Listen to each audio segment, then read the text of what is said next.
tiempos.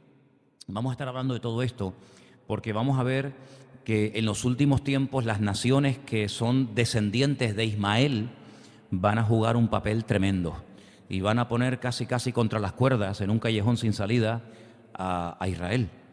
Hoy este grupo terrorista Hamás, porque hay que decir eso, es un grupo terrorista, no son los habitantes de Gaza, es un grupo terrorista que vive en Gaza, parte, no todo lo de Hamás viven en la franja de Gaza. De hecho, los líderes, el presidente de Hamás, los líderes de este grupo terrorista no viven en Gaza, viven en Arabia Saudita, en Dubái, en Kuwait, pegándose la gran vida. Por ejemplo, el presidente de Hamás tiene 13 hijos. Ninguno de ellos, ni siquiera él, viven en la franja de Gaza. 13 hijos. Y todos ellos son multimillonarios.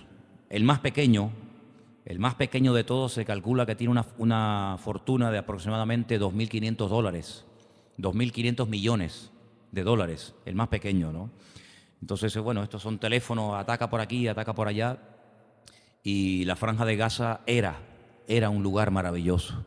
Son 45 kilómetros de costa mediterránea, unas playas de película, hoteles, universidades, mansiones. Allí vivían los ricos de Israel. Hasta que Israel decidió hace unos años salir de ahí y entregarles esa franja a los de Gaza. España, en su momento de esplendor, cuando España despilfarraba dinero como si aquí fuéramos los multimillonarios, les construyó un aeropuerto internacional que estuvo funcionando durante años. El aeropuerto de Gaza es un pedazo de aeropuerto alucinante, precioso. Tenían puerto, todo lo han destruido, todo está hecho un desastre, ¿no? Y hoy han amenazado con lanzar cohetes y misiles contra las líneas aéreas, porque ellos saben perfectamente que una fuente de entrada económica muy grande y muy importante en Israel es el turismo. Sinker llegaba hoy de Israel, él ha estado una semana allí, me ha mandado fotografías y es un desierto. Dice, ayer estuve en el Monte de los Olivos, no había absolutamente nadie, vacío. Los que han estado conmigo en Israel saben que cuando entramos por la puerta de Damasco, el barrio árabe está que no se puede ni caminar, vacío completamente, no había ni un alma. Me mandó una fotografía del Monte de las Bienaventuranzas, donde generalmente hay entre 30, 40, 50 guaguas aparcadas y miles de personas, porque allí van evangélicos, católicos, y van de todas partes del mundo. Ni una guagua, estaba totalmente desierto. Y bueno, esto se nota, evidentemente se nota el efecto de toda esta historia, ¿no? Antes de ayer sonaron las sirenas en Jerusalén, gracias a Dios no llegó ningún cohete, pero en todas las guerras que se han librado en ese pequeño país, que hoy estaba yo mirando un mapa mundi, y si tienes en tu casa la oportunidad de verlo o en internet, fíjate lo que es Israel en comparación con las naciones que le rodean. Es que ni se ve Israel, es algo tan finito, algo tan estrecho, que es algo tan insignificante, ¿no? Comparas lo que es Israel con Egipto, con Arabia Saudita, con Siria, con Irak, con Irán. Son naciones enormes, naciones grandísimas. Israel no tiene más de 350 kilómetros de largo. O sea, Galicia es más grande que Israel. Galicia es más grande que Israel, ¿no? Es un país muy chiquitín. Es un país que durante mucho tiempo estuvo totalmente deshabitado, un país que estuvo desértico.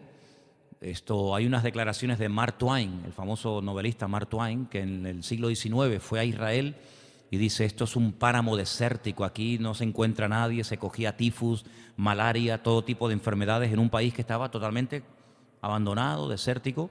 Pero a partir de 1948, cuando Israel llega, no por primera vez, Israel no llegó a ese país por primera vez. Esta es la historia moderna. Israel llegó allí en los tiempos de Josué, y no solamente en los tiempos de Josué, sino que ya Abraham, el padre de la nación, estuvo allí y compró tierra. Abraham compró tierra en Israel, compró la famosa cueva de Macpela, y Jacob también compró tierra en aquel lugar, ¿no? Bueno, han pasado cientos, miles de años, pero lo que está bien claro es que esa franja del mundo, como fue en su época territorio musulmán, porque los musulmanes estuvieron allí mucho tiempo antes de que Israel entrara, ellos tienen el concepto, de hecho el Corán, el Islam enseña que toda tierra que perteneció en algún momento de la historia al Islam tiene que volver a ser reconquistada para el Islam. Es como decir, si la tierra que fue del Islam la perdemos y los infieles, en este caso cristianos, judíos o de cualquier otra religión, se apropian de esa tierra, es como que su Dios, Alá, su Corán, no es lo suficientemente poderoso. Para poder entender todo esto, hemos empezado el culto cantando Abre mis ojos, Señor. Y decimos, yo tengo los ojos abiertos, y yo veo, no, nos referimos a los ojos de la fe, ¿no? Los ojos del espíritu, ¿no? Abre mis ojos para entender qué hay detrás de todo esto. Si detrás de todo esto hay factores espirituales que los políticos no aceptan, porque la mayoría son ateos y no aceptan que detrás de todo esto hay poderes espirituales que se mueven, espíritus malignos, y bueno, esto es una franja de tierra que perteneció evidentemente al Islam. De hecho, hay muchas referencias y muchos edificios. Por ejemplo, donde estaba el famoso templo de Jerusalén, hay dos mezquitas, la mezquita de Omar, la mezquita de Al-Aqsa, y los musulmanes estuvieron allí mucho tiempo. Entonces ellos no quieren que ninguna otra religión del mundo se apropie de una tierra que ellos consideran que siempre les ha pertenecido a ellos. Es curioso que en el libro sagrado de los musulmanes la palabra Jerusalén no aparece. Una ciudad tan importante que no la menciona en su libro. Por ejemplo, en la Biblia el nombre, la palabra Jerusalén aparece más de 3.500 veces. 3.500 referencias a Jerusalén hay en la Biblia, en el Corán ni una. De hecho, los palestinos, los árabes no pronuncian la palabra Jerusalén. Ellos pronuncian la palabra Al-Quds, que en árabe significa la santa. Me acuerdo que un día entré a una tienda y quise comprar una gorrita que ponía Jerusalén y el árabe por poco me pega, ¿no? Porque se sentía mal vendiendo algo que va en contra de su religión, ¿no? ¿Por qué la consideran tan importante la ciudad de Jerusalén? Bueno, independientemente de su filosofía o de su doctrina, lo que está bien claro es que Jerusalén es el centro de miles y de miles de cosas, ¿no? Allí fue donde Jesús pasó la última semana de su vida. Allí fue donde Él se despidió de sus discípulos, allí fue donde Él fue al huerto de Getsemaní y allí pidió oración. Nunca había pedido oración a nadie, es curioso esto, ¿no? Allí dijo, orad por mí, porque mi alma hoy está triste hasta la muerte. Le dijo a Pedro, a Jacobo y a Juan que oraran por Él. Allí fue donde se lo llevan al Monte de la Calavera, que era un pequeño montículo que estaba a las afueras de la ciudad y por donde salía todo el mundo, y allí colgaban clavaban a los crucificados. Allí fue muerto, allí resucitó, desde allí un poquito a las afueras ascendió. La Biblia dice que Jesucristo volverá otra vez a esta tierra, a la ciudad de Jerusalén. Estará gobernando a las naciones de la tierra desde la ciudad de Jerusalén. Sí, la ciudad de Jerusalén para nosotros los cristianos es un lugar importantísimo, la ciudad del gran rey, dice la Biblia. Y fue la única ciudad del mundo donde literalmente la Biblia dice que Dios vivía, donde Dios se manifestaba, allí en el monte Moriah, donde la historia dice que Abraham subió con Isaac para sacrificarlo y que los musulmanes dicen que no fue Isaac, sino que subió con Ismael, el primogénito, no con Isaac, ¿no? Y es una ciudad que, ya te digo, para los musulmanes dice que es la tercera más importante dentro de su cultura, Y dicen que desde allí Mahoma, lo cual es falso, Mahoma ascendió al cielo en un caballo y al subir varios pelos de su barba se cayeron y ahí están allí los pelos encima de la piedra donde, vete tú a saber de quién son aquellos pelos, ¿no? Esto, encima de la piedra, una piedra enorme que es como todo esto de grande, donde Isaac fue puesto encima, atado, y allí Abraham lo iba a sacrificar, ¿no? Entonces, todo lo que está ocurriendo está escrito en la palabra. El oso se ha despertado, Rusia parece como que había salido de la escena mundial, parece que con esto de la perestroika en su momento, cuando cayó el muro de Berlín, y parece que Rusia pasó ahí a un plano secundario. Yo siempre dije y siempre lo prediqué, digo, Rusia volverá a despertarse. El oso intentará recuperar los ositos, las repúblicas, ¿no? las comunidades que perdió, y prueba de ello es que ahí se están matando, pero cantidad de gente, porque Rusia quiere volver a anexionarse pues todas aquellas regiones que en su día él cree que le pertenecían, ¿no? Y la Biblia habla de que Rusia atacará a Israel, por si no lo sabían, ¿no? De hecho, ya hay miles de soldados, miles de soldados, y de armamento, y de tanques, y de aviones en Siria, y todos son rusos. Los rusos, dice la Biblia, que atacarán a Israel, y llegarán hasta el Monte de los Olivos. Fíjate lo que te digo, llegarán casi a tomar la ciudad de Jerusalén. Así que todo esto son los movimientos previos a lo que realmente dice la Escritura, que en los últimos tiempos el Señor reunirá a todas las naciones de la tierra para que vayan contra Jerusalén.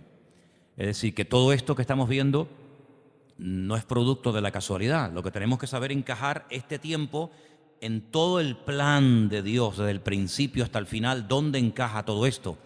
Este tema de los yihadistas, esto que estáis viendo de que cortan cabezas, que mutilan a la gente, que asesinan pueblos, ciudades enteras.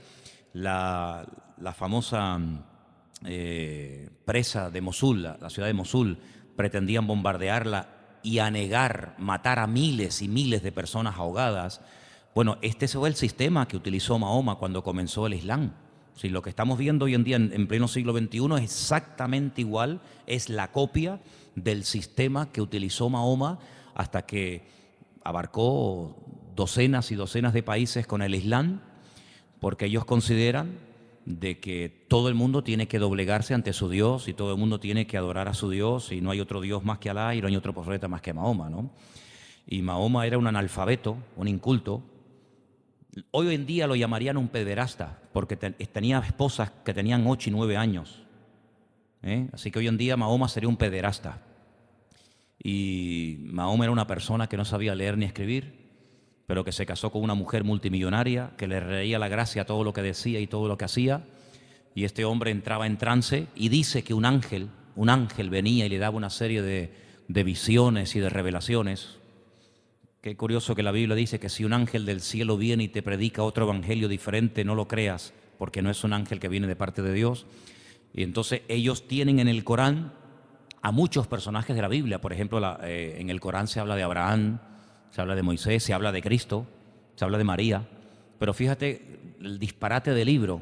Ellos lo consideran un libro sagrado, pero es un libro, es una burda, pésima y malísima imitación de textos de la Biblia, tanto del Nuevo como del Antiguo Testamento. Y bueno, ellos dicen en su Corán que Miriam, eso lo dice el Corán, que Miriam o María, la hermana de Moisés y de Aarón, era la madre de Jesucristo. Ya solamente con eso yo descartaría ese libro, porque ya le he pillado en un fallo garrafal. Es como si yo dijera que mi madre era la madre de Cristóbal Colón. Es imposible que haya sido la madre de Cristóbal Colón mi madre, porque el tiempo que separa uno de otro es abismal. Si los tiempos de Moisés a los tiempos de Cristo hay centenares de años. Pues el Corán dice que Miriam era la hermana de María, la hermana de Moisés y de Aarón y madre de Jesús. Ya solamente por eso el Corán no contiene ninguna profecía, no hay profecías en el Corán. ¿Quién escribió el Corán? Ni Mahoma lo escribió, ni él los pudo escribir, porque no sabía leer y escribir, era analfabeto. La Biblia fue escrita por más de 40 personas. 3/4 partes de la Biblia es material profético que encaja matemáticamente a lo largo de la historia. Es un libro matemáticamente perfecto. El Corán está lleno de barbaridades, de disparates. Una mujer vale menos que una cabra. Se permite mentir, se permite engañar, se permite torturar. No dejarás pasar 10 años sin practicar la yihad, que algunos la han interpretado como la famosa Guerra Santa. Los yihadistas son los que practican la yihad y mueren matando. Si no es que mueran de muerte natural. ¿Por qué? Porque en el Islam, digan lo que digan, sobre todo ciertas facciones, se potencia el odio. El cristiano ama la vida, el musulmán ama la muerte. Porque el cristiano va a la presencia de Dios por la muerte de Cristo. El musulmán va a la presencia de su Dios a través de su propia muerte. Se tiene que inmolar, a menos que tengas grandes méritos como los que te mandan a inmolar. Es interesante que los jefes nunca se inmolan. Siempre se inmolan los pobrecitos porque no tienen mérito suficiente para ir al séptimo cielo. En el séptimo cielo es donde van a vivir los agraciados, los que han llegado a la presencia de Dios, pero no por sus méritos porque no tienen, entonces se quedarán en el primero o en el segundo. Pero si quieres llegar a lo máximo y tener ahí un montón de vírgenes para ti sola, porque dicho sea de paso, los musulmanes, los árabes tienen una obsesión con el sexo alucinante, no te puedes tú ni imaginar, una obsesión con el sexo terrible, ¿no? Y ellos consideran que la eternidad es disfrutar sexualmente de un montón de mujeres, todas para ti solo. Fíjate tú el concepto que tienen de la eternidad. Pero ¿cómo llegar a ese cielo, a ese séptimo cielo? Matándote, inmolándote y de paso, cuantos más infieles mates, mejor todavía, más mérito obtienes. Entonces se potencia el odio desde el párvulo, desde la escuela primaria, se potencia el odio. Es el odio al que no es como tú, el odio al que practica el sábado, como dice el Corán: si levantas una piedra y ves a uno que practica el sábado, mátalo. Y si ves a uno que practica el domingo, mátalo. ¿Quién es el que practica el sábado? El judío. ¿Quién practica el domingo? Generalmente el cristiano. Entonces, ¿qué te está diciendo? Mátalos, mátalos. ¿Por qué la espada de los países árabes es así media luna? No es una espada recta como la espada de los romanos, la espada de los babilónicos, la espada de toda la vida, porque es una espada así, porque es una espada para matar por la espalda, traición. Ese es el símbolo de ellos, la media luna, ¿no? Entonces la espada que mata traición, son capaces de tener un pobre hombre de rodillas y decirle: venga, despídete de tu familia, y después le cortan la cabeza, y para ellos es un honor impresionante, ¿no? Entonces todo lo que estamos viendo, todo eso está escrito en la palabra, que Ismael se despertaría. Ismael no es un país, Ismael son muchas naciones, aparte de un país, es un estilo de vida, es una filosofía de vida. Son descendientes de Abraham, hay que decirlo, y son los únicos enemigos contra los cuales peleará Israel que están circuncidados. Así hay muchas características de Israel que no tenía ninguna otra nación de la tierra salvo ellos, ¿no? Así que estaremos hablando, Dios mediante, de todas estas cosas con versículos de la Biblia. ¿Qué va a ocurrir? ¿Cómo va a ocurrir? ¿Qué armas van a utilizar? ¿Por dónde van a atacar? Porque todo lo que estamos viendo es simplemente el inicio, el comienzo de lo que la Biblia lleva hablando miles de años. Y a nosotros no nos tiene que sorprender. Esto me hace, bueno, no digo gracia, no es la palabra, pero muchos han dicho: bueno, cuando empiecen las persecuciones, cuando empiecen las matanzas, los cristianos no van a estar, los cristianos se iban. Sí, que se lo digan a nuestros hermanos, que se lo digas a nuestros hermanos de Irán, de Irak, de Siria, que le digan a los hermanos que están matando, pero docenas y docenas. La semana pasada mataron a 80. Sabían que el último reducto de cristianos que leían la Biblia y practicaban su rito, su comunión con el Señor en arameo, que era el idioma que hablaba Jesús, vivían en Siria y fueron y los masacraron a todos. Y allí los metieron en un monte y estaban a punto de masacrarlos. Y bueno, ahí menos mal que intervinieron los americanos y todo esto. Pero si creen ustedes que el objetivo es extender un califato desde Irak hasta Siria, nada más lejos de la realidad. El objetivo de ellos es alcanzar el mundo. Y el próximo salto será Europa. Hoy decía la televisión algo muy interesante: hay 500 yihadistas con pasaporte inglés, con pasaporte británico. Son ingleses, han nacido en Inglaterra y pueden entrar y salir de Inglaterra cuando les dé la gana. Y se han ido a pelear, entonces en cualquier momento pueden entrar sin ningún problema.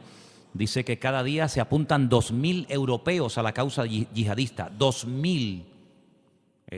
Hablan de alemanes, de franceses, de ingleses, de España incluso también. Es increíble, ¿no? Así que todo esto, uno dice: bueno, pero ¿qué es lo que está pasando?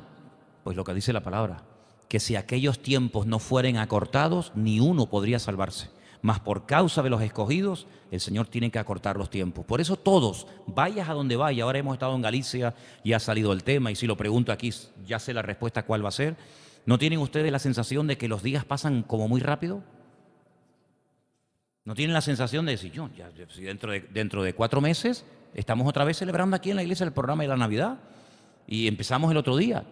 Bueno, esa sensación que tenemos, como que todo se está acelerando, como que todo ocurre muy rápido, es una sensación que tiene todo el mundo. Y dice: oye, pero se me ha pasado el año volando. Sí, pero esa sensación cada vez se va incrementando, porque la presión va a ser tremenda.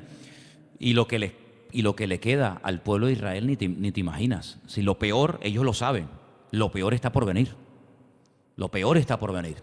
Y es bueno que nosotros los cristianos, con todo el manual que tenemos, con toda la información que tenemos, sepamos lo que dice la palabra. Dice: para que aquel día no sorprenda como ladrón en la noche. Velad y orad, dice la palabra, ¿no? Entonces no queremos dar lugar a la ociosidad, no queremos dar lugar a una vida superficial, sino decir, Señor, yo quiero saber qué dice tu palabra, dónde lo dice, cómo lo dice, cuándo lo dice. Daniel es el libro de Apocalipsis del judío. El judío, si quiere saber lo que va a pasar en los últimos tiempos, lee el libro de Daniel y también algunos capítulos de Ezequiel.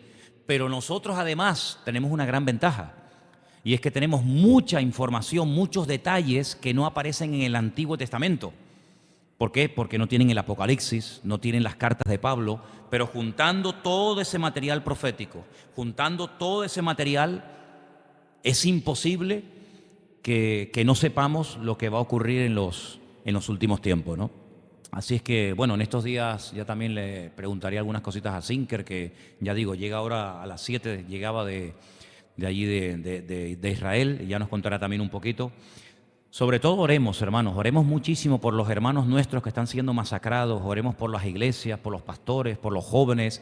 Están muriendo cantidad de hermanos nuestros crucificados en África, por si no sabían el detalle. Hemos visto las imágenes de los yihadistas, pero en África la costumbre es a los cristianos matarlos crucificados. Y están muriendo cantidad de hermanos. Hay un objetivo, y es tomar Nigeria. Es uno de los países con más cristianos de África. De hecho, el país está dividido entre musulmanes y cristianos, y el objetivo de los musulmanes es ganar todo el país para el Islam. Y en Nigeria hay miles, si no millones de creyentes, y ya están haciendo de las suyas. Todo esto del ébola, todo esto que estamos oyendo, son las pandemias de los últimos tiempos. Si todo esto está escrito, hermanos. Ahora, todo esto no está escrito para asustarnos, sino todo lo contrario, para que tengamos una fe firme y tengamos nuestra mirada y nuestra confianza puesta en el Señor. Amén, hermanos. Gloria a Dios. Y bueno, lo que pretenden, antes de pasar a otro tema, lo que pretenden también esta gente de Hamás es ir desangrando la economía. Desen cuenta que los misiles, no caseros, antes eran caseros, ya no son caseros. Los misiles que están lanzando desde la Franja de Gaza valen aproximadamente entre $3,000 y $5,000. Y uno dice, ¿y dónde saca dinero esa gente? Amigo, tú sabes las subvenciones que reciben, sabes los millones que recibe esa gente. Los gazatíes no son gente que viven en la miseria porque han elegido vivir en la miseria, sino porque todo el dinero se lo han gastado en lo que no edifica. Ojalá hubieran construido, mira, por ejemplo, palestinos, por si no lo saben, en Jericó los judíos no pueden entrar.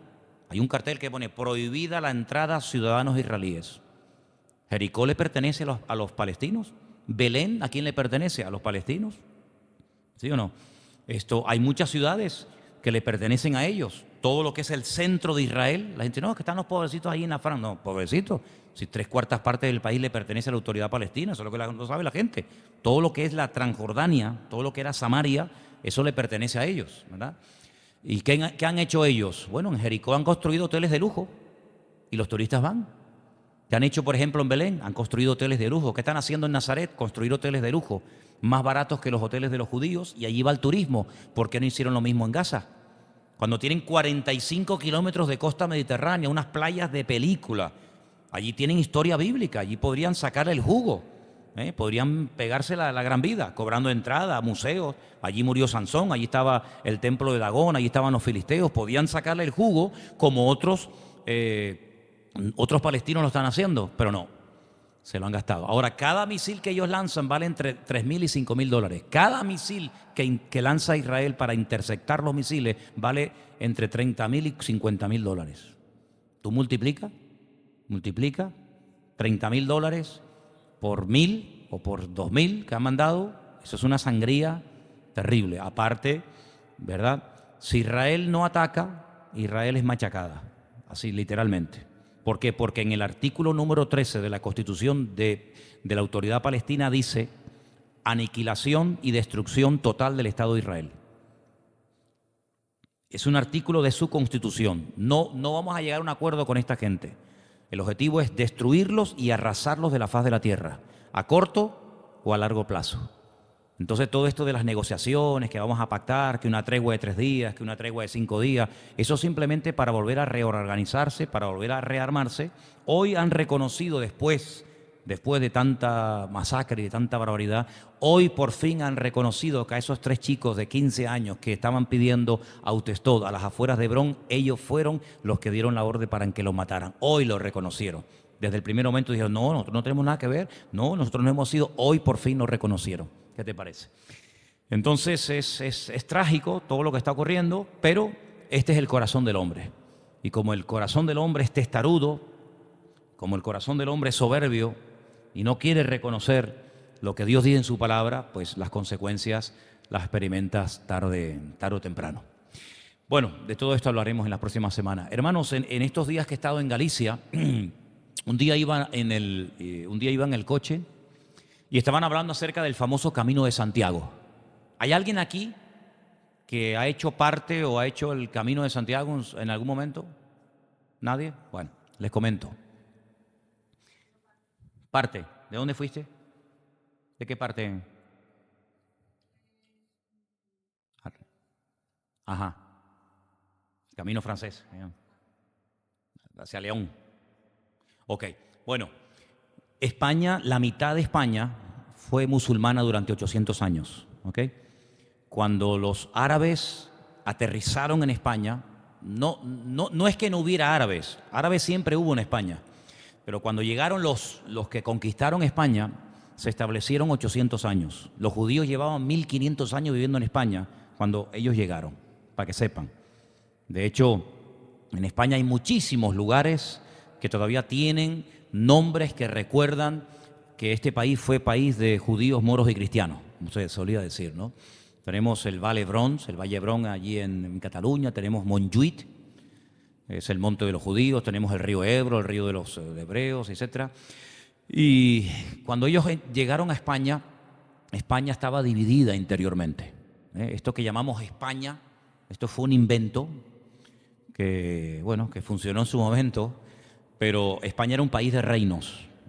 Había diferentes reinos que peleaban unos contra otros hasta que decidieron unirse para expulsar a los musulmanes de España, que se habían instaurado por 800 años. Las 2 capitales principales de los califas musulmanes eran Córdoba, era la ciudad cultural del mundo, la famosa mezquita de Córdoba, y era también la ciudad de Granada, que fue el último reducto en la Alhambra de Granada, de donde fueron expulsados por los reyes católicos. Tenemos más de 3000 palabras de nuestro idioma castellano que son de origen árabe. Más de 3000 palabras nuestras vienen del árabe, para que se den cuenta. Eso dice, ojalá, sí, ojalá que es, si Alá quiere. Nosotros decimos si Dios quiere. Ojalá es si Alá quiere. Así que esa expresión vete quitando del vocabulario, porque no tiene nada que ver, ¿no? Pero bueno, la cuestión está en que los musulmanes tienen dentro de sus requisitos para ser un buen musulmán, uno de los 5 requisitos principales es ir una vez en la vida como peregrino a la Meca, la ciudad donde nació el profeta Mahoma. Entonces, todos los caminos iban de izquierda a derecha, de occidente a oriente, rumbo a la Meca, ¿vale? ¿Qué fue lo que entre comillas se utilizó como incentivo, como gancho para unificar a la cristiandad y para que de alguna manera se abrieran las rutas comerciales en España? Pues el famoso Camino de Santiago. Hemos estado allí. Ahora les voy a contar un montón de cosas, porque yo tengo un proyecto en mi corazón que lo voy a ir compartiendo brevemente con la iglesia. Hoy les lanzo una pequeña pincelada, ¿no? El apóstol, el supuesto apóstol que dice que está enterrado en Santiago de Compostela, dicen que es Santiago, el hijo de Zebedeo. Saben que en la Biblia hay mucha gente que se llama Santiago. Santiago viene de Jacob o de Jacobo. Entonces, Jesús tenía un hermano, se llamaba Jacobo.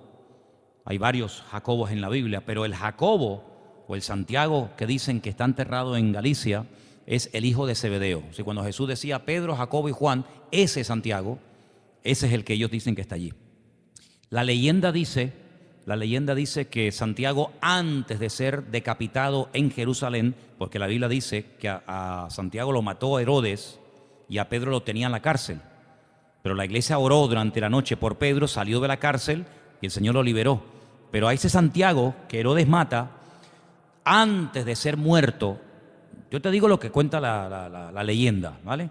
Ese Santiago, antes de morir como mártir en Jerusalén, vino a España y predicó. Y después volvió a Jerusalén y en Jerusalén lo matan. La leyenda dice que a ese Santiago lo pusieron en una barca. Y esa barca vino navegando hasta el río Leres, en la ciudad de Padrón, en Galicia. Ya hay que tener una fe impresionante para ver una barca que viene cruzando todo el Mediterráneo, atraviesa el Peñón de Gibraltar, gira a mano derecha, sube toda la costa portuguesa, se mete por el río Leres, tierra adentro, porque los ríos van todos a parar a la mar, ¿sí o no? No hay ningún río que vaya a tierra adentro. Pero aún así la barca fue contracorriente y llegó y se quedó en el pueblo de Padrón. Por allí apareció una persona.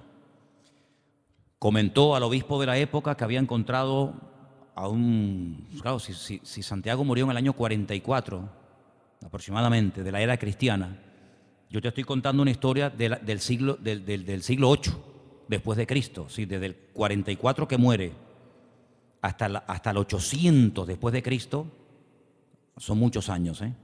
Pero él lo encontró incorrupto, él encontró el cuerpo. El obispo fue al rey de la época y dijeron que era Santiago, el apóstol. Entonces ordenaron hacer una basílica, construyeron una pequeña iglesia que luego se fue agrandando, hasta llegar hoy en día a lo que es la tremenda Catedral de Santiago, que por cierto ahora estaba en obras.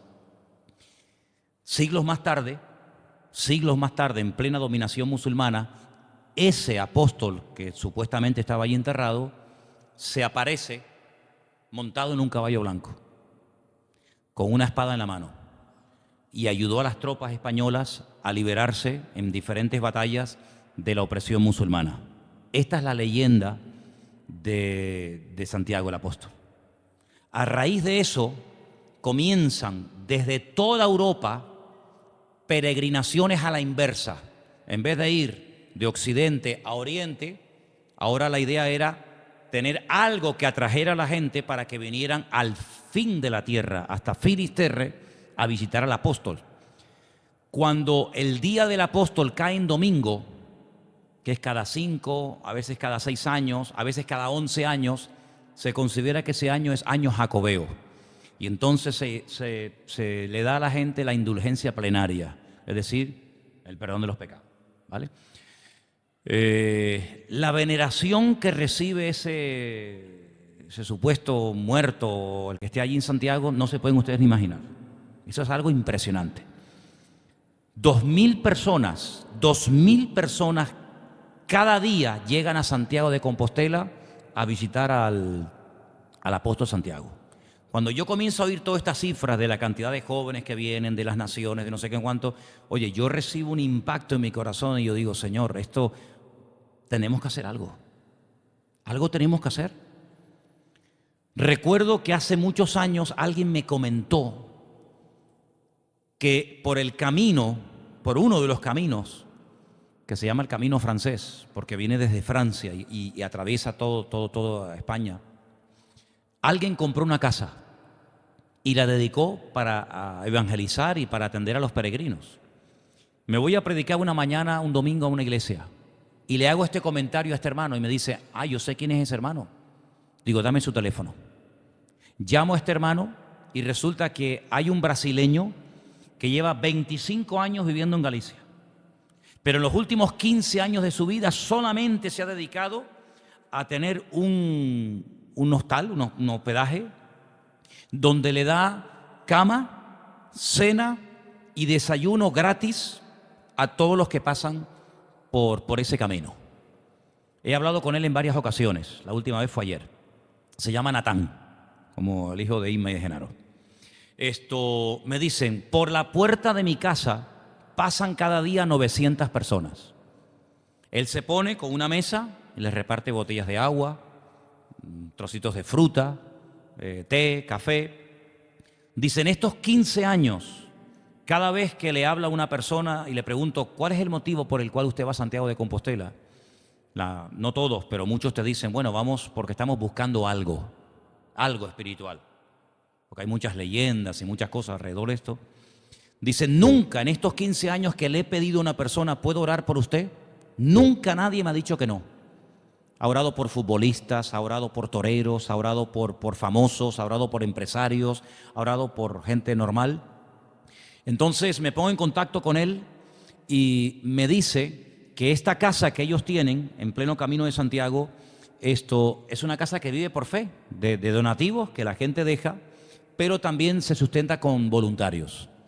Entonces yo traigo un montón de material, traigo mapas, traigo libros, traigo toda la información que ustedes se pueden imaginar, porque de cara al próximo año yo quiero que organicemos grupos para ir a evangelizar. Él todas las noches después de la cena proyecta la película Jesús y se abre una charla y un debate. Dice, no te puedes imaginar la cantidad de personas que incluso se han dado la vuelta y se han dado cuenta de que el camino no se llama Santiago, el camino se llama Jesucristo. Ayer me mandó un correo de un chico que había hecho el Camino de Santiago 29 veces. Y tiene la nota, me mandó la nota que Juan María le dice, yo durante 29 años he estado buscando y buscando y buscando, pero nunca logré encontrar la paz que yo necesitaba hasta que ustedes me hablaron de Jesucristo. Ya no voy a hacer el Camino de Santiago, sino que ahora el próximo año volveré como voluntario para ayudar y para orientar y responder las preguntas a mucha gente, ¿no? Entonces, este hermano me decía, dice, mira, el lugar del mundo más fácil para evangelizar y donde lo tenemos aquí, a 2 horas de aquí, a 2 horas y media de aquí, es ese lugar. Entonces, este hermano tiene este ministerio y yo les voy a comentar el proyecto que tenemos, cómo lo podemos hacer, cuándo sería, etcétera, porque realmente es increíble cómo cada día llegan más de 2.000 personas a Santiago de Compostela, alemanes, franceses, chinos, de todas las nacionalidades del mundo. Esto es todo un negocio, les puedo asegurar, ¿eh? Esto está súper montado, súper bien estructurado, nada se deja al azar. Y todo basado en mentiras. Todo basado en mentiras. Es más, imaginemos que Santiago está enterrado en Galicia. Imaginemos que está allí, que el verdadero que está enterrado es Santiago. Mi pregunta es, ¿y? ¿Y qué? ¿No fue Santiago llamado por Jesucristo para que le siguiera? Pues sigamos a Jesucristo, no sigamos a Santiago.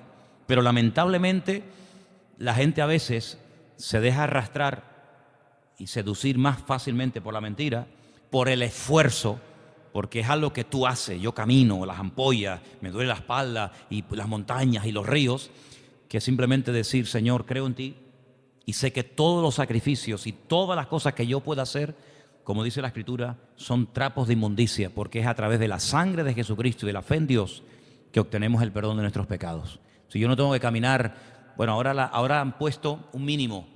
El que quiere recibir en el año jacobeo el perdón de pecados tiene que demostrar con una cartilla que va sellando que ha hecho 100 kilómetros a pie.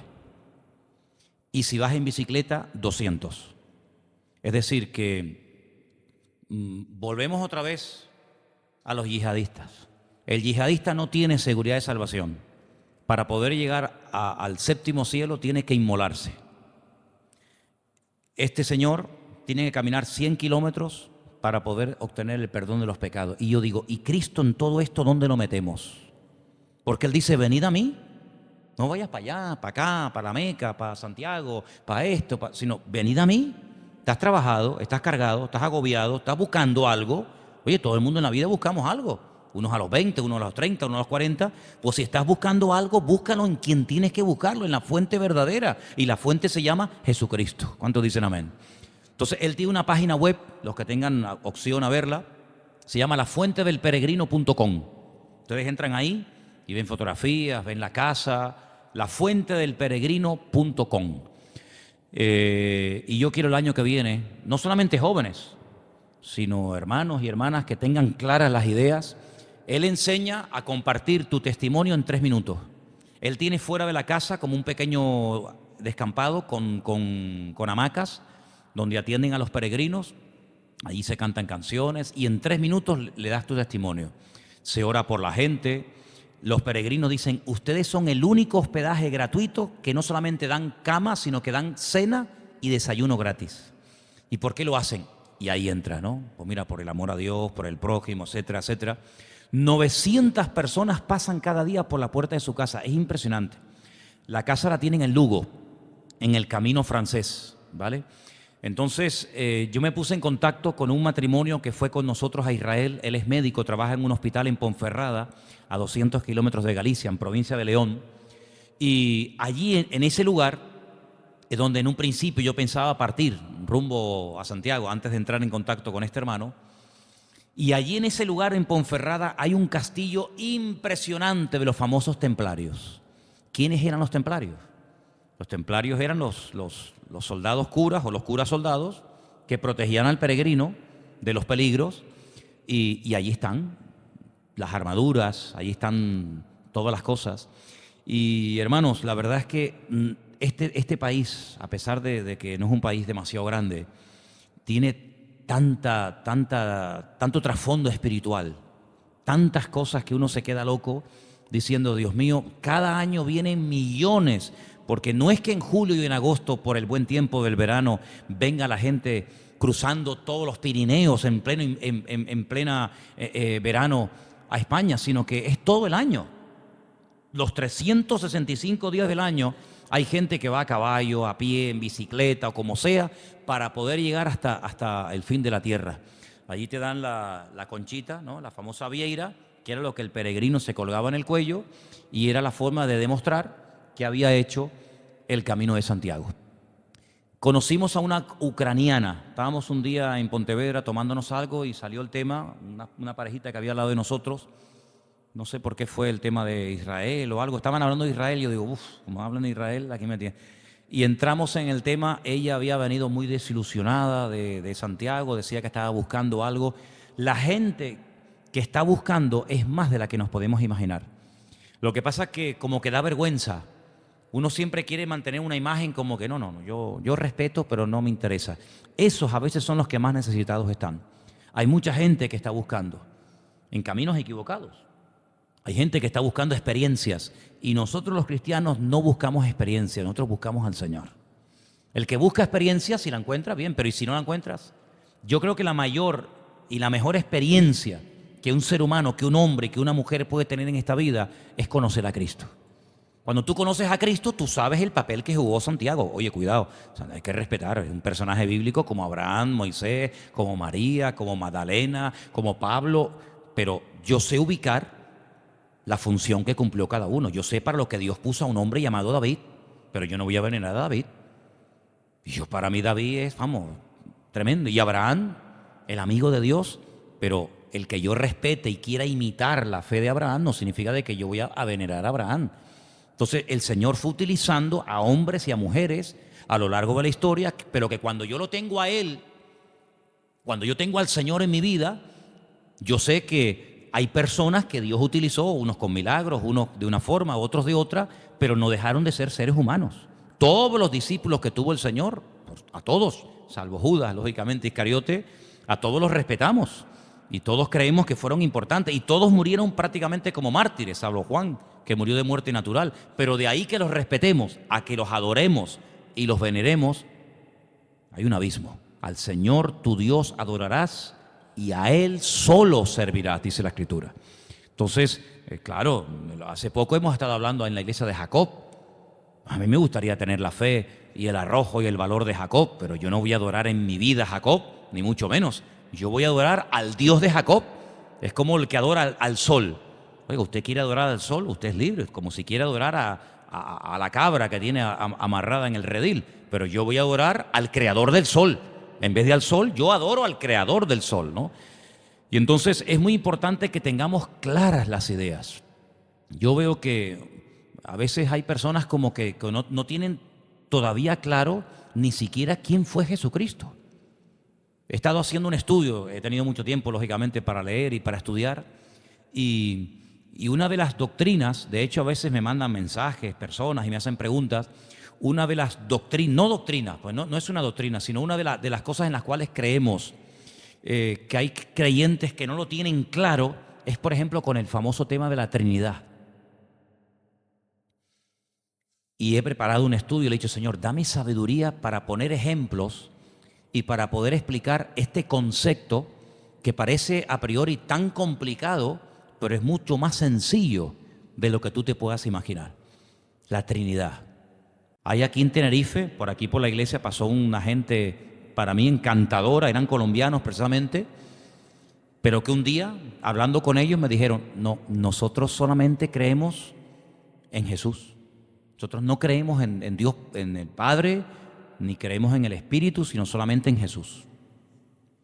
Y me dio una pena tremenda tener que decirle, digo, mira, pues lo lamento muchísimo, en esta iglesia creemos lo que dice la Biblia, ni más ni menos. A veces me dice la gente, en la península a veces me han preguntado ahora, oye, ¿tú qué crees acerca de tal cosa? Mi respuesta siempre es la misma, yo creo lo que dice la Biblia. Ah, ¿y qué dice la Biblia? Estúdialo. ¿Usted cree, tú crees, por ejemplo? Yo creo lo que dice la Biblia, ni más ni menos. Entonces, en la Biblia yo veo a un Dios que a veces habla como Padre, pero también veo a Jesús que dice que es su Hijo, y también veo al Espíritu Santo. Entonces, me resulta más fácil creer lo que la Biblia dice que creer lo que la Biblia no dice. Si la Biblia solamente me hablara de Jesucristo, pues yo no podría creer en otra cosa más que lo que dice la Biblia. Pero como además de eso, la Biblia me habla de Dios Padre, me habla del Hijo, me habla del Espíritu, yo tengo que creer lo que dice la Biblia. Entonces, ese estudio también lo he estado preparando porque creo que es muy importante poder aclarar y explicar quién era verdaderamente Jesucristo. Porque hay algunas personas como que todavía no tienen claro todo este concepto de la Trinidad, que dicho sea de paso, esa palabra ni aparece en la Biblia. La palabra Trinidad no está en la Biblia. Entonces vamos a utilizar los términos de la Biblia, que la Biblia es lo suficientemente rica como para tener que echar mano de palabras que ni siquiera mencionan la palabra. Entonces vamos a utilizar lo que dice la palabra para presentar los argumentos, ¿no? Dice, no, creemos en Dios Padre, Dios Hijo y Dios Espíritu. Entonces creen en tres. No, en uno. Pero si me está hablando Dios Padre, Dios... ¿Cómo me explicas esto? Todo eso tiene una explicación. ¿A quién le oraba Jesucristo? Si era Dios, ¿a quién le oraba? Cuando decía, Padre, en tus manos encomiendo mi espíritu. Pero si él era el Padre, ¿cómo se lo encomendaba? Todo eso tenemos que tenerlo claro, hermano. Porque yo creo que una de las cosas que necesitamos en estos tiempos finales es tener claras nuestras creencias. Dice la Biblia que en los últimos tiempos se amontonarán maestros conforme a sus propias concupiscencias, ¿sí? Conforme a sus propios ideas. No, yo creo en esto, yo creo en lo otro. Mira, ahora por ejemplo, una noche hablando con un hermano en Galicia, me dice uno, dice, oye, ¿te has enterado de un hermano que yo conozco hace muchísimos años? Un hermano que se abrió su propia iglesia y él se nombró pastor, porque también está de moda eso en la península. Yo lo pregunté y dice, pero mira, así, es algo de los últimos tiempos. Salen. Antiguamente alguien se iba de una iglesia y se iba a otra. Hoy en día muchos salen y se abren su propia iglesia y se nombran pastores. Imagínate, ¿no? Y ha comenzado a enseñar, pues, por ejemplo, que el milenio ya es una cosa que ya pasó, que, bueno, todo al revés de lo que dice la palabra. ¿Qué es lo que ocurre? Cuando tú te dejas asesorar, cuando tú buscas el consenso, cuando tú buscas la opinión también de otros hermanos, tú tienes que reconocer que tú puedes estar equivocado, ¿sí o no? Tú puedes estar confundido, tú puedes estar equivocado. Pero cuando tú estás solo y no te dejas asesorar ni aconsejar por nadie, mientras lo hagas bien, gloria a Dios, pero como te equivoques, ¿quién te corrige a ti? Nadie, porque aparte los que están por debajo de ti no tienen conocimiento para corregirte y tampoco el valor para decirte, perdóneme, usted será el pastor, pero usted está equivocado. Eso no dice la Biblia. Entonces es una pena ver a personas que a veces creen en cualquier cosa cuando lo que tenemos que hacer es creer lo que dice la palabra de Dios. Ustedes se dan cuenta de que nosotros siempre vamos a la fuente. ¿Por qué? Porque la fuente está a prueba de bombas. Y yo no voy a la palabra, porque bueno, no, yo voy a la palabra porque la palabra de Dios es la base de nuestra fe. Todo lo que creemos está aquí. No hay nada nuevo que no conozcamos y que va a venir mañana. No, ya está todo escrito en la palabra. Y tenemos que conocer la palabra y tenemos que saber a quién estamos adorando y cómo se adora y cómo no se adora y qué espera Dios de mi vida. ¿Por qué? Porque en las religiones se enseñan doctrinas humanas, se enseñan mandamientos de hombres. Por ejemplo, en Ponferrada, el atractivo, pues claro, el Camino de Santiago da mucho dinero. Son hoteles, son restaurantes, son muchas cosas.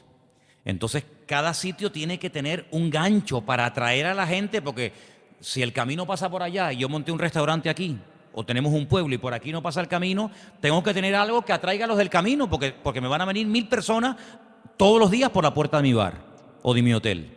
Entonces, por ejemplo, hay un pueblo en la península que dice que ellos tienen el Santo Grial. El Santo Grial, la copa, el cáliz que utilizó Jesucristo en la última cena. ¿Y? Imagínate que esté allí. Imagínate que esté allí el famoso Santo Grial. Y yo pregunté, mira, en la Plaza San Telmo, en el Parque San Telmo en Las Palmas, aquí en la isla de enfrente, en el Parque San Telmo hay una iglesia chiquitita. Tiene muchos barquitos y tal, porque es una iglesia que lleva muchos pescadores. Allí están los clavos de la cruz de Cristo. Dice que están allí, en la Palma. En Oviedo hay una urna de cristal con un cáliz y dentro hay leche de la Virgen María. ¿Me entiendes? Tú vas a Jerusalén y te venden las espinas, la corona de espinas, te venden y dicen, no, esta es la corona de espinas de Jesús. Y si van 10.000 turistas al año, ¿cuántas coronas le pusieron a Cristo en la cabeza? ¿Cuántas le pusieron? Entonces, el tema de las reliquias era algo que en la Edad Media era lo que la gente utilizaba para enganchar a peregrinos y para enganchar todo tipo de cosas, ¿no? Gracias al Señor que nosotros no dependemos de cosas, sino solamente dependemos del Señor. Pero a la gente como que siempre le hace falta algo. Una vez, y termino, entré en una iglesia y en esa iglesia, esa supuesta iglesia, te daban unas botellitas así de aceite y te daban una flor, una rosa. Y yo les pregunté, digo, ¿y esto para qué lo hacen? Dice, mira, tú sabes que a la gente siempre le gusta tener algo. Eso de que creemos en un Dios invisible, que no vemos, que hay que ir por fe, eso está muy bien, pero la gente quiere algo. En esa iglesia un día, el pastor comenzó a decir, hermano, ¿cuántos de los que están aquí les gustaría ir cuando se mueran al cielo, a la presencia del Señor? Claro, ¿quién no se quiere ir al cielo, hermano? Todo el mundo no queremos ir a la presencia del Señor. Si la Biblia dice que el Señor dijo, me voy a preparar lugar para vosotros, para que donde yo estoy, vosotros también estéis conmigo. Todo es perfecto. Pero usted imagínese que llega al cielo y el Señor le dice, mira, tú vas a vivir en esta casa. Y esta es la mansión que tú vas a tener para ti. Y esta es la casa para ti, hermana. Y ahora resulta que no tienes la llave para entrar en la casa. Fíjate tú qué tontería más grande, ¿no? Pues, ¿cómo? Y entonces él dice, nosotros hoy en el culto vamos a vender las llaves. Y tenían una llavita así, que vendían, la gente se la colgaba al cuello, para que cuando te fueras a la presencia del Señor te llevaras la llave, porque tú imagínate llegar a la gloria y no llevarte la llave. Toda la vida esperando llegar a la gloria y ahora quedarme fuera durmiendo, porque no tengo llave. ¡Qué ridículo! Pues la gente la compraba. La gente compraba. Y como eso te podría contar cantidad de barbaridad. Entonces, para no ser arrastrados ni seducidos por estas payasadas y por este abuso de la bondad de la gente, tenemos que estar bien parados en la Biblia. Dice, para que no seáis engañados, porque en los últimos tiempos vendrán muchos engañadores. ¿Qué dijo Jesús? Mirad que nadie os engañe, porque vendrán muchos en mi nombre, diciendo yo soy el Cristo, y a muchos engañarán. Eso lo dice la palabra. Entonces, hermanos, es tremendo. Los últimos tiempos Satanás va a soltar toda la batería que tiene. Doctrinas, sectas, religiones, que si esto, que si aquello, menos a Cristo, todo lo demás. Por eso vamos a poner nuestra fe y nuestra confianza solamente en el Señor. Porque teniéndolo a Él, lo tenemos todo. No teniéndolo a Él, ¿qué tienes? Nada. No tienes nada. Porque en esta vida estamos de paso. Ayer vi unas imágenes tremendas dice que es el hombre más anciano de la tierra, 111 o 114 años, un chino. Eso es a lo máximo que puede aspirar un hombre. Y mira con qué calidad de vida. Pues ya me contarás a mí cómo va a vivir una persona con 100 y pico de años. Eso es a lo máximo que se puede aspirar. 100 años. Y la Biblia nos enseña que después de esta vida hay vida en la presencia del Señor. Aquí estamos de paso. Aquí estamos para arreglar nuestro futuro. Aquí estamos como peregrinos, pero no para seguir a un hombre. sino para seguir al Señor. Amén, hermanos. Vamos a orar en esta tarde y pedir que podamos agarrarnos a la palabra del Señor, podamos creer en sus promesas, podamos tener claras nuestras ideas, que nada ni nadie nos seduzca ni nos perturbe, poner nuestra confianza en Dios, porque si os habéis dado cuenta, solamente en Dios se puede confiar hoy en día. Ya todo ha caído, todo se ha desmoronado y solamente nos queda poner nuestra confianza en el Señor y no dejar que nada ni nadie nos engañe. Amén, hermanos. Aleluya. Vamos a orar. Señor, te damos muchas gracias en esta tarde por tu amor, por este regalo precioso de habernos dado tu palabra, a través de la cual podemos conocer el camino, la verdad y la vida que se llama Jesucristo. Gracias, Señor, porque tú has utilizado a lo largo de la historia hombres y mujeres que se dejaron usar, personas que fueron humildes, personas que se dejaron moldear, pero al fin y al cabo fueron instrumentos que tú utilizaste, pero a quien tenemos que adorar, honrar y servir es a ti, Señor.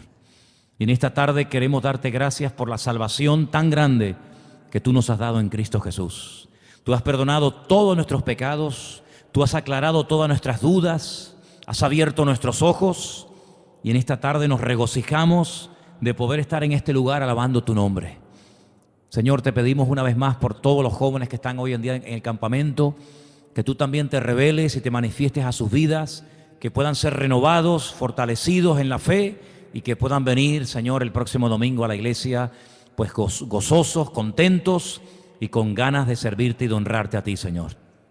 Gracias por estar nuevamente de vuelta aquí en casa. Tú nos has guardado nuestra salida, nuestra entrada y te estamos agradecidos, Señor, porque tú nos has traído con tu bendición. Gracias, Padre, por esta iglesia, bendícela y que en el día de hoy lo que hayamos hablado haya caído en corazones realmente abiertos y sedientos a tu verdad, a tu palabra. Ponemos también esta ofrenda que vamos a levantar esta tarde en tus manos para que tú la bendigas y sigas supliendo todas y cada una de las necesidades de la obra. Y gracias por tu fidelidad de cada día. En el nombre bendito de Jesús. Amén.